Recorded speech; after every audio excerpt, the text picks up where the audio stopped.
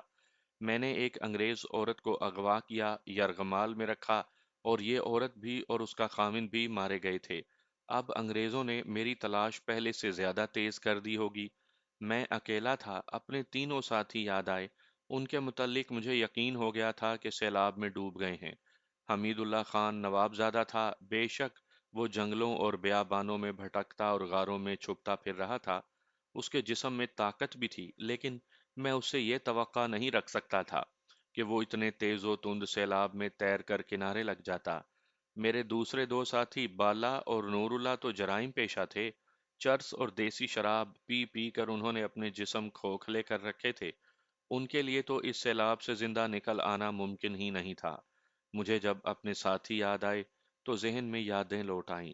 یادیں دھندلی تھیں اور ایسے لگ رہا تھا جیسے میں نے رات کو خواب دیکھا تھا جو ذہن سے اتر گیا ہے اور اسے یاد کرنے کی کوشش کر رہا ہوں۔ مجھے سیلاب یاد آیا، موجیں اوپر لے جاتی اور پٹکتی تھیں اور میں ڈوب جاتا تھا۔ میں کنارے کی طرف تیرنے کی کوشش کرتا تھا مگر سیلاب اس قدر تند تھا کہ ایک انچ بھی دائیں یا بائیں نہیں ہونے دیتا تھا۔ مجھے ایسا خطرہ نہیں تھا کہ میں ڈوب جاؤں گا۔ میں نے اپنے آپ کو سیلاب کے حوالے کر دیا اور ڈوبنے سے بچنے کے لیے ہاتھ پاؤں مارتا رہا۔ مجھے چوٹیں بھی آئی تھیں۔ ایک درخت بہتا آ رہا تھا، اس کا تنا تین چار بار میری پیٹھ پر لگا تھا۔ میں نے ڈبکی لگائی تو درخت اوپر سے گزر گیا۔ دریا کے دو موڑ آئے تھے، وہاں کنارے اونچے اور چٹانی تھے۔ دونوں موڑوں پر میں ان کناروں سے ٹکرایا تھا۔ اتنے تیز و تند سیلاب میں تو میں ایک تنکا تھا۔ جب دریا کا پاٹ پھیل گیا اور سیلاب کا زور ٹوٹ گیا تھا تو میں نے کنارے کی طرف تیرنے کی کوشش کی تھی۔ میں نے اسی وقت محسوس کر لیا تھا کہ میرے جسم کی طاقت بہت کم ہو گئی ہے۔ میں اندازہ نہیں کر سکا تھا کہ میں کتنی دور پہنچ گیا ہوں۔ جب میں تیرنے لگا تو بھی سیلاب مجھے آگے ہی آگے لے جاتا رہا۔ کنارے لگتے لگتے 1.5-2 میل تو میں ضرور آگے نکل آیا تھا۔ اس طرح میرے اندازے کے مطابق میں اس پہاڑی علاقے سے کم و بیش 25 میل دور پہنچ گیا تھا۔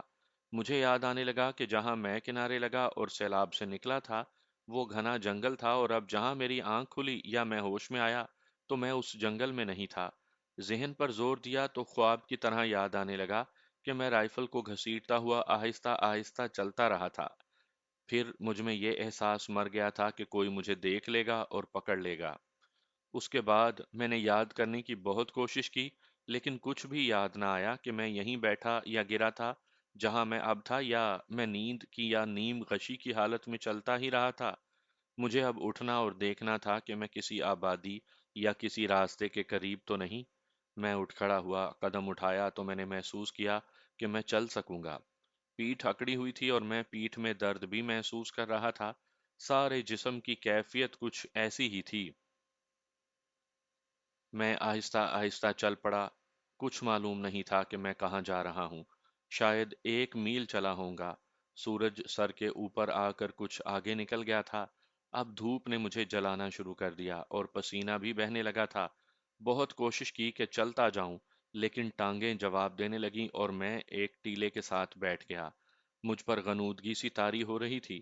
اب میرا دماغ اچھی طرح سوچ رہا تھا۔ مجھے اندازہ ہوا کہ میں گزشتہ روز اور اس کے بعد پوری رات چلتا، گرتا اور لیٹتا رہا ہوں۔ صاف پتہ چلتا تھا کہ سیلاب کی ٹھنڈ میری ہڈیوں میں اتر گئی ہے اور دماغ کو بھی چڑھ گئی ہے۔ میں وہاں بیٹھ کر کچھ سوچنے لگا تھا کہ 2-3 عورتوں کی ہنسی سنائی دی۔ یہ آواز ٹیلے کی دوسری طرف تھی۔ میں سوچنے لگا کہ یہاں سے اٹھ کر چھپ جاؤں، بھاگ جاؤں، یا یہ دیکھوں کہ یہ عورتیں کون ہیں اور کیا یہ میری مدد کر سکتی ہیں۔ مجھے یہ خیال بھی آیا کہ ان عورتوں کے ساتھ 1-2 آدمی بھی ہو سکتے ہیں اور یہ آدمی میرے لیے خطرناک ثابت ہوں گے۔ میں کوئی فیصلہ نہ کر پایا تھا کہ 2 جوان عورتیں ٹیلے سے گھوم کر میرے سامنے آ گئیں۔ ان کا لباس خانہ بدوش قبائلیوں جیسا تھا۔ وہ کچھ دیر مجھے دیکھتی رہیں۔ میں اپنے کپڑوں سے اپنے چہرے کی حالت کا اندازہ کر رہا تھا۔ میں محسوس کر رہا تھا کہ میری آنکھیں پوری کھلی ہوئی نہیں۔ اگر یہ عورتیں شہری ہوتیں، یعنی کسی شہر کی رہنے والی ہوتیں، تو مجھے دیکھتے ہوئے آگے چلی جاتیں، اور اگر یہ دیہات کی ہوتیں تو کچھ دیر رکتیں، مجھے دیکھتیں اور چلی جاتیں۔ چونکہ یہ کسی خانہ بدوش قبیلے کی عورتیں تھیں، اس لیے وہ چلے جانے کے بجائے میرے قریب آ گئیں۔ خانہ بدوش عورتوں میں جھیپ اور جھجک نہیں ہوتی تھی، بلکہ ان میں شرم اور حجاب کی بھی کمی ہوتی تھی۔ ان قبیلوں کی اپنی اپنی زبان ہوتی تھی، لیکن دوسرے لوگوں کے ساتھ وہ اپنے لب و لہجے میں اردو بولا کرتے تھے۔ کون ہو بھائی؟ ان میں سے ایک عورت نے پوچھا۔ یہاں کیوں بیٹھے ہو؟ یہ تو شاید گدلے پانی میں سے نکل کر آیا ہے، دوسری عورت نے کہا۔ تم ٹھیک کہتی ہو، میں نے کہا، میں نے سیلابی دریا تیر کر پار کیا ہے۔ کون سا دریا؟ ایک عورت نے پوچھا۔ یہاں سے دور تو نہیں، میں نے جواب دیا، یہ تھوڑے سے فاصلے پر ہی تو ہے۔ یہاں قریب کوئی دریا نہیں، ایک عورت نے کہا۔ تم شکاری ہو؟ مجھ سے اچھی طرح بولا نہیں جاتا تھا۔ میں نے سر ہلا کر انہیں بتایا کہ میں شکاری نہیں۔ سرکاری آدمی ہو؟ میں نے پھر سر ہلایا کہ میں سرکاری آدمی بھی نہیں۔ دونوں نے اپنی زبان میں آہستہ آہستہ آپس میں باتیں شروع کر دیں، پھر دونوں نے میری طرف دیکھا۔ پھر کیا ہو تم؟ ایک عورت نے پوچھا۔ تمہاری حالت ٹھیک نہیں، تم ڈاکو تو نہیں؟ پہلے یہ بتاؤ تم کون ہو، میں نے ان سے پوچھا۔ تم کسی قبیلے کی ہو یا گاؤں کی؟ ہم تو باوریے ہیں، ایک نے جواب دیا۔ تھوڑی دور ہمارا ڈیرا ہے، مجھے اپنے ساتھ لے چلو گی، میں نے پوچھا۔ یہ تو بتاؤ کہ تم کون ہو؟ ان میں سے ایک نے پوچھا۔ گھبراؤ نہیں، میں نے کہا، میں ڈاکو نہیں، تم لوگوں کے کام کا آدمی ہوں۔ کہاں کے رہنے والے ہو؟ میں شہر کا رہنے والا ہوں، میں نے جواب دیا۔ میرے ساتھ دو دوست تھے، وہ مجھے دھوکہ دے گئے ہیں۔ اس وقت مجھے روٹی چاہیے، میرے پاس پیسے ہیں، تم چاہو تو یہ پیسے تم لے لو، ہم تمہیں اپنے ساتھ اپنے ڈیرے پر لے چلیں گی۔ ان میں سے ایک عورت نے کہا، تم یہ سوچ لو کہ ہمارے آدمی بہت ہوشیار ہیں، اگر تم نے ان کے ساتھ جھوٹ بولا تو وہ تمہیں زندہ نہیں چھوڑیں گے۔ مجھے کھانے کے لیے کچھ چاہیے، میں نے فاقے کی ماری ہوئی نحیف آواز میں کہا۔ جو کوئی مجھ پر یہ احسان کرے گا اس کا میں ساری عمر غلام رہوں گا۔ تم تو کہیں جا رہی تھی۔ ہم نے کہاں جانا ہے، ایک نے جواب دیا۔ ایک بوٹی ڈھونڈ رہی ہیں، چلو تمہیں لے چلتے ہیں، پھر ہم دوبارہ آ جائیں گی۔ میں رائفل کے سہارے اٹھا اور ان کے پیچھے پیچھے چل پڑا۔ ہندوستان میں کئی ایک خانہ بدوش قبیلے تھے جو آبادیوں سے ذرا ہی دور اپنے خاص قسم کے خیمے گاڑ لیا کرتے تھے اور مہینہ دو مہینہ وہاں رہ کر کہیں اور چلے جاتے تھے۔ ان میں کچھ قبیلے، جن میں باوریا قبیلہ خاص طور پر قابل ذکر ہے، جرائم پیشہ تھے۔ بظاہر یہ کچھ اور کام کرتے تھے، بعض چھریاں، چاقو اور کینچیاں بناتے تھے جو ان کی عورتیں شہروں میں گلیوں میں پھر پھر کر بیچتی تھیں۔ یہ لوگ رہزنی بھی کرتے تھے اور ڈکیتی کی وارداتیں بھی کر جاتے تھے۔ ان کی عورتیں اور جوان لڑکیاں بھی مکمل طور پر بے حیا ہوتی تھیں۔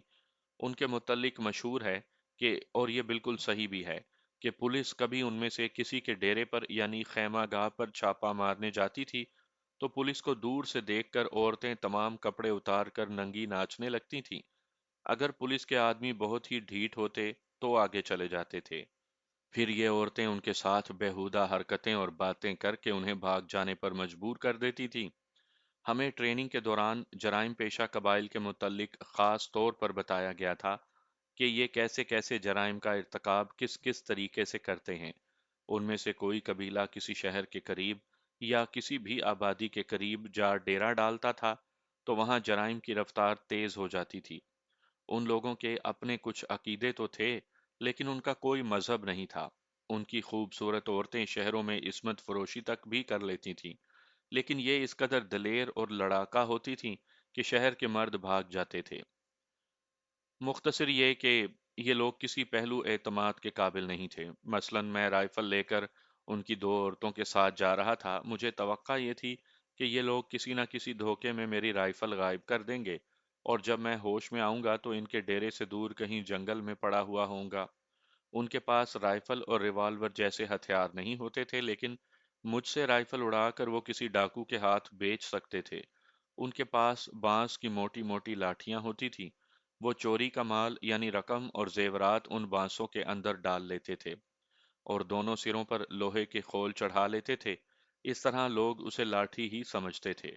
یہ جانتے ہوئے بھی کہ یہ قبیلہ مجھے دھوکہ دے سکتا ہے، میں اس قبیلے کی دو عورتوں کے ساتھ جا رہا تھا۔ دونوں عورتیں جوان تھیں اور خوبصورت بھی تھیں، لیکن ان قبیلوں کی عورتوں کی خوبصورتی کچھ اور قسم کی ہوتی تھی۔ یہ نازک اندام اور سراہی دار گردن اور مخمور آنکھوں والی خوبصورتی نہیں تھی،